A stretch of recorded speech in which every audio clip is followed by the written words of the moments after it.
Sabe muito do assunto e vai conversar com a gente hoje é a psicanalista Virgínia Kozer. Oi, Virgínia, muito bem-vinda.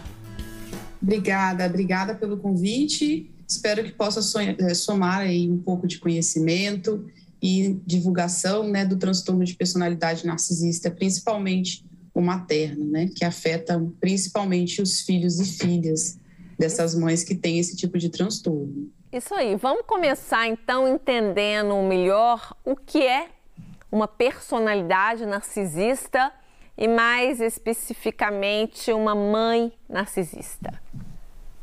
O transtorno de personalidade narcisista é um transtorno catalogado pela psiquiatria, né? A psiquiatria, então, cunhou esse nome, né? Transtorno de personalidade narcisista, mas também é conhecido na psicologia e também na psicanálise, né? Então, quando essa pessoa aqui, tanto homens quanto mulheres, independente de serem pais ou não, qualquer indivíduo pode ter o transtorno, aonde essa pessoa tem um egoísmo extremo, é movida pela falta de empatia, não consegue cognitivamente amar as pessoas, e há algo relacionado com o mito de Narciso, né? Se ouve muito falar de uma pessoa narcisista relacionado ao mito, né? E no mito, a Narciso se apaixona por si, né? E acaba morrendo ali, olhando o seu reflexo no lago, né? Porém, é um mito, né? Não é real. E, na verdade, o narcisista ele não possui nem a capacidade de se amar, quanto mais amar o outro. Então, uma das características fortes, né, da pessoa que tem o transtorno é essa falta de empatia, essa falta de amor pelo próximo. E não é porque não amam que acabam não tendo filhos, né? Infelizmente, acabam tendo filhos, sim. Tanto os homens, né, engravidam mulheres, assim como as mulheres acabam engravidando e tendo filhos.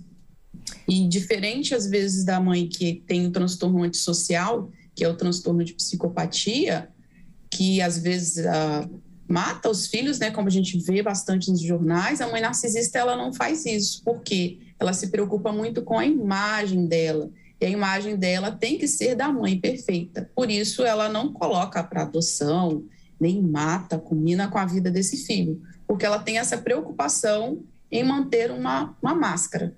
Uma aparência, né? E normalmente as filhas, as mulheres, sofrem mais, não é isso? Não, infelizmente não. É porque vale os homens... dois, então, para filhos e filhas.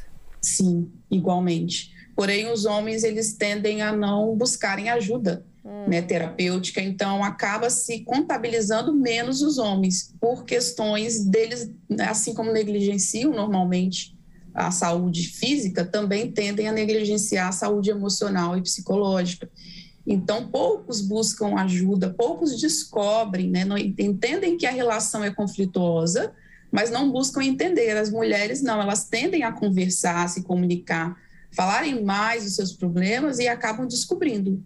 Os homens, muitos eu tenho pacientes e seguidores, homens, né, de 75 anos que descobriram agora, através da internet, né? Graças à internet descobriram. Se deram conta, né, daquilo que eles não entendiam. E quando existe mais de um filho na mesma família, essa mãe pode tratar os filhos de forma diferente e de propósito? Sim, é um padrão que ocorre. Normalmente, é isso que acontece quando tem mais de um filho. Normalmente, a mãe narcisista, ela vai preferenciar um dos filhos, o que a gente chama de filho de ouro, né, ou filho preferido, e esse filho vai ser usado como troféu. Ao pé que ela vai colocar um filho como bode expiatório, como o filho que deu errado, o filho que não presta, o filho problemático.